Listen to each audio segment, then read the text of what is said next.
Dans cette vidéo, ce que je veux vous montrer, c'est que vous pouvez faire de la réalité virtuelle, à 50 € par mois sur un vieux PC comme une patate comme ça. Vous voyez, c'est un vieux laptop, ça permet de faire du traitement texte et pas beaucoup plus. Alors l'idée en fait, c'est comment est-ce que je m'y prends? Je prends un logiciel ici qui s'appelle, Shadow. Donc, yop, yop, yop, Shadow. Tiri titi. Voilà.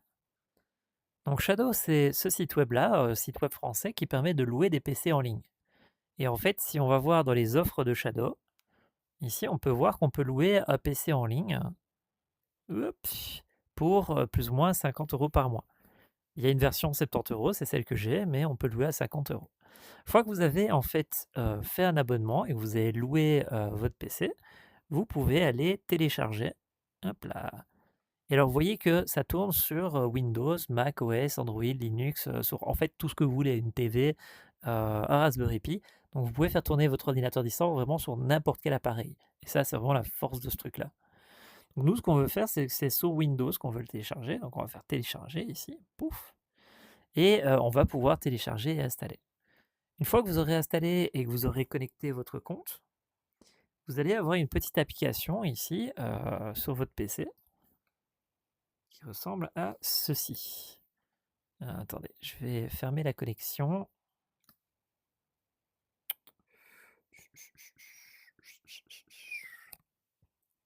Shadow. Voilà.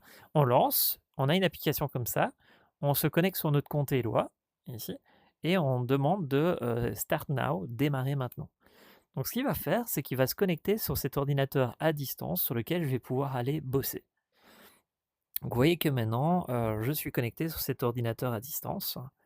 Et alors, sur cet ordinateur à distance, maintenant, on va pouvoir travailler. Le truc, c'est que nous, ce qu'on aimerait bien faire, c'est pas travailler, depuis notre PC, mais de travailler depuis notre casque. Donc ce qu'on va devoir installer, c'est quelque chose qui s'appelle Virtual Desktop Streamer ici. C'est cette petite application-là. Et cette application-là, il faut aller sur, internet pour la trouver. Donc on va aller ici, on va taper Virtual Desktop. Voilà. Hop, hop, hop. Sur Virtual Desktop, on va aller télécharger ici l'application, Virtual Desktop Streamer de Windows, là, le petit bouton orange, et on va, simplement l'installer. En fait, ce qui se passe, c'est qu'une fois que vous aurez installé cette application-là, vous aurez la même fenêtre que moi, c'est-à-dire celle-ci. Et on va simplement mettre notre nom, ici, vous voyez qu'il est mis Eloistré, en disant qu'on veut, changer, voilà, et on met Eloistré dedans, ici. Vous voyez ici, Eloistré. On sauvegarde. Magnifique. Donc là, ça veut dire que maintenant, on a créé un compte Shadow avec un PC en ligne. Il s'est installé après 1 heure.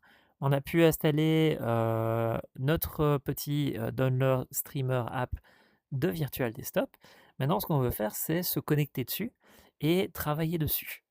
Donc pour ça, on va devoir aller dans le magasin de Meta. Et ici, on va dire, donne-moi Virtual Desktop. Comme ceci. Maintenant qu'on a acheté Virtual Desktop, je ne sais plus c'est quoi son prix, il est payant, on va pouvoir l'ouvrir. Voilà. Et maintenant qu'on a Virtual Desktop d'ouvert, on va voir apparaître ceci. Pourquoi? Bah, parce que sur le PC à distance, on a dit que c'était le compte de Hello Astray, et ici, bah, je suis connecté sur le compte de Hello Astray.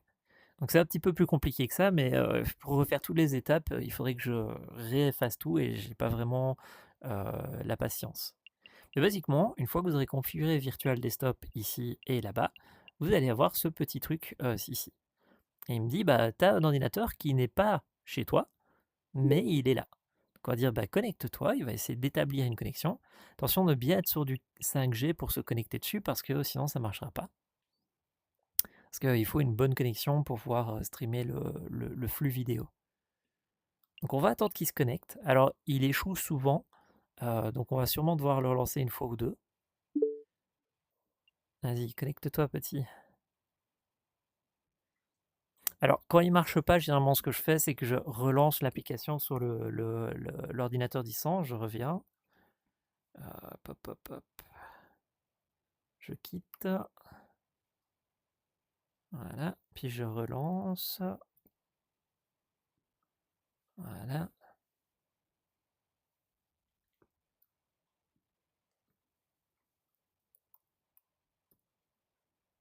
Voilà. Il va réapparaître.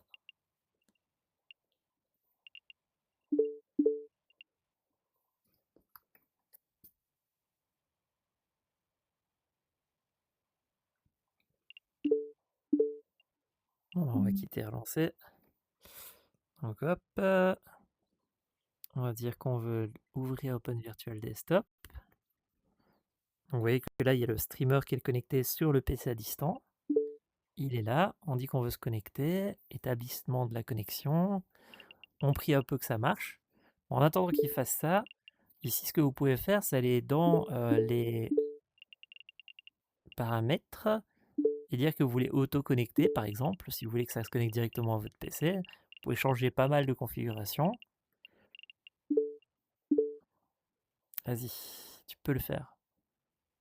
Tu peux le faire. Je crois en toi.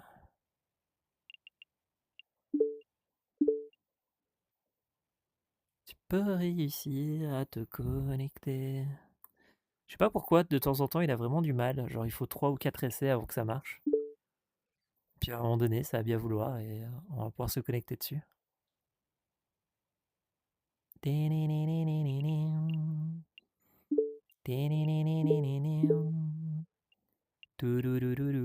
Oui, vous pouvez utiliser vos manettes et les faire simuler des manettes Xbox avec. Vous pouvez aussi aller dans l'espace ou dans un home cinéma. Vous pouvez travailler sur votre ordinateur, comme ceci. Tada! Avec notre Mark Zuckerberg, John Carmack et autres. Hop, hop, hop. Oui, ça s'est connecté. Voilà. Donc voilà, maintenant on est connecté. Donc vous voyez qu'on a installé ici finalement une application qui nous permettait de streamer. Et alors maintenant, ce qui va se passer, c'est que on va pouvoir bosser. Vous voyez? Ici, on a notre petite application qui stream l'image. On a notre Quest qui arrive à recevoir cette image et à discuter ensemble. Donc maintenant, ce qui va se passer, on est sur notre machine virtuelle, on a Virtual Desktop d'installer et tout. On aimerait bien faire une application de réalité virtuelle. Donc vous allez dans Unity, vous allez dans vous installez Meta, donc c'est le sujet d'une autre vidéo. Mais une fois que vous avez installé Meta, vous allez avoir ces outils-ci. Là. Vous allez dire que vous voulez, dans les building blocks, ici, ajouter le petit personnage, le pass-through, même si ça ne vous servira à rien, le contrôleur, en ajoutant ici sur le petit plus. Vous pouvez ajouter les mains si ça vous fait plaisir. Ici, on ne sait jamais qu'elles soient détectées. Voilà, magnifique. Et donc, du coup, maintenant, on se retrouve avec hop, hop, une jolie petite caméra. Ici, vous voyez, ça, c'est les éléments de la caméra du Quest. On rajoute un joli cube, comme ceci, genre par exemple une sphère. Voilà, qu'on va faire rétrécir un peu. Voilà. Cette sphère, on va dire qu'elle est attrapable. Donc on va dire ici, allez vas-y, hop, hop, hop, je suis au pad. Hein. On va dire qu'on veut une interaction, on veut qu'elle soit attrapable. On dit de fixer tout pour que ce le soit, et on crée ceci. Donc normalement, notre jolie petite sphère ici, elle va être attrapable. Donc quand on va faire play, ici, il va détecter qu'on a une caméra Oculus Quest. Et vu qu'on a une caméra Oculus Quest, il va dire PC lance ce qui sait comment faire tourner le Quest. Il va détecter que Virtual Desktop est présent, et Virtual Desktop, il aime bien SteamVR, donc il va lancer SteamVR. On va faire play ici. Voilà. Il va essayer de tout lancer. Il va dire à Virtual Desktop, tiens, c'est quoi que je dois utiliser? Il va dire, ah c'est Virtual, c'est SteamVR. Et donc, vous voyez, il va lancer SteamVR. Donc là, on est dans le menu de SteamVR qui dit, hey, je suis en train de lancer une application de réalité virtuelle en SteamVR. Et vous voyez que soudainement, ici, j'ai ma petite sphère. Et ma sphère, ici, j'ai une manette. Et normalement, je suis censé pouvoir l'attraper. Je n'arrive pas à l'attraper pour je ne sais pas quelle raison. Sûrement que je n'ai pas configuré quelque chose correctement. Mais basiquement, vous voyez que j'ai mes manettes, j'ai le cube, j'ai la sphère. Vous voyez que c'est une manette de Quest 2 parce qu'il ne détecte pas que c'est un Quest 3. Il détecte juste que c'est un Quest. Alors admettons que je veux éditer ça. Je pousse sur le petit bouton menu. Donc là, je suis dans l'application de SteamVR. Et je vais dire que je ne veux pas jouer, mais je veux aller sur mon PC. Et vous voyez que, tada! Je suis pour le moment sur Unity. Et ici, je peux interagir, je peux lire les menus, lire les erreurs, etc. etc. Donc ici, admettons que je veux rajouter un objet, je peux simplement venir ici et dire que... On fait encore pour faire clic droit. Voilà. Je veux rajouter un joli cylindre. Et tada! J'ai un joli cylindre dans mon jeu de réalité virtuelle ici en face de moi. Tiding! C'est pas beau? Bon, théoriquement, je suis censé pouvoir l'attraper, mais je sais pas pourquoi ça marche pas. Donc du coup, je vais peut-être pas essayer. Mais dans la théorie, hein, si je fais clic droit, et que je dis interaction mouvement, et que je dis grab, je dis fixe-moi ça, et que je dis OK, normalement, il est censé être attrapable. Ce cube est censé être attrapable. Ce truc-là. Alors du coup, on va dire, bah, reviens en VR, retourne dans le jeu, et on va essayer de l'attraper. Tant pis, ça marche pas. Mais en tout cas, vous voyez un peu l'idée, ça aurait dû être attrapable, mais j'ai rajouté un cylindre. Et voilà comment on peut faire de la réalité virtuelle alors qu'on n'a pas un PC pour faire de la réalité virtuelle dans Unity. Bon, il manque quelques petites étapes, l'installation de Unity, d'Oculus et tous les trucs comme ça, mais vous avez l'idée. Alors admettons que j'ai pas envie de jouer à des jeux que je crée, mais que j'ai envie de jouer à des vrais jeux. Ben, je suis sur un PC distant, donc je peux jouer à des vrais jeux. Donc vous voyez ici, j'ai Alix. Je ne sais pas s'il a été installé. J'ai lancé l'installation plus tôt, mais je ne sais pas si c'est le cas. Il a l'air d'être jouable. Donc je vais lancer Alix ici sur SteamVR. Et je vais pouvoir jouer à Alix depuis Virtual Desktop sur SteamVR. Je trouve ça trop génial. Run, voilà, synchronisation, start launching. On revient dans le menu de SteamVR. Voilà. Alix se lance gentiment.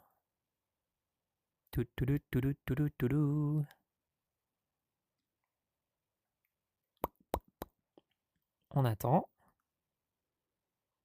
Et me voilà gentiment dans Alix. Alors vous allez me dire, bah, pourquoi pas utiliser directement Steam Link? En fait, Steam Link, c'est une application qui permet de jouer à des jeux VR depuis son casque. Sauf que Steam Link, il a besoin que votre ordinateur soit dans la même pièce. Il ne fonctionne pas en remote. Alors que Virtual Desktop, vous pouvez le faire depuis n'importe où. Vous êtes à la gare, vous voulez jouer à Alix, bah, vous pouvez vous connecter. Et voilà. Et continuer. Vous voyez que j'ai les manettes du Quest. Hein. Ça charge Alix.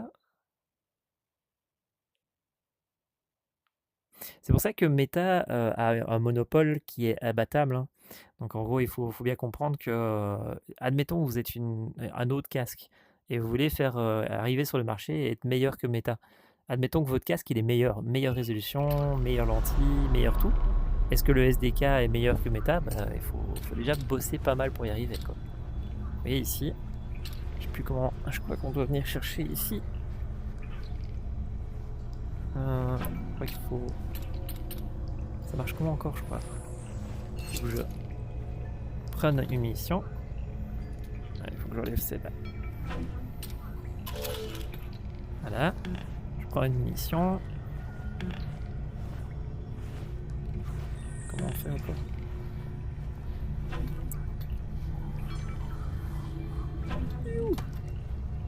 Hop.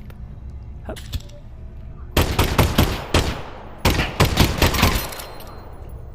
Et voilà. Alix sur Quest 3 via Steam sur Shadow, PC distance, via Steam VR, via Virtual Desktop. Ça a l'air d'être un peu compliqué, mais ça marche bien. Et donc voilà. Je crois que c'est tout pour cette vidéo. Hein. Mon but c'était juste de vous montrer que voilà, si vous désirez jouer à des jeux vidéo sur SteamVR, à distance sur un ordinateur hébergé, vous pouvez. Si vous voulez, travailler dans Unity sur un ordinateur, à distance, vous pouvez. Il suffit juste d'avoir une petite connexion, qui veut bien fonctionner et de ne pas travailler sur un endroit où les ports sont bloqués évidemment, mais ça c'est un autre problème. Voilà, j'espère que cette vidéo vous a plu, un peu brouillon, un peu, trop compliqué à faire, mais c'était juste pour montrer que c'était possible et les différentes étapes. Et donc voilà, voilà. Je vais quitter le virtual desktop, je vais revenir à mon vrai monde et je vous dis à la prochaine. Ciao, ciao.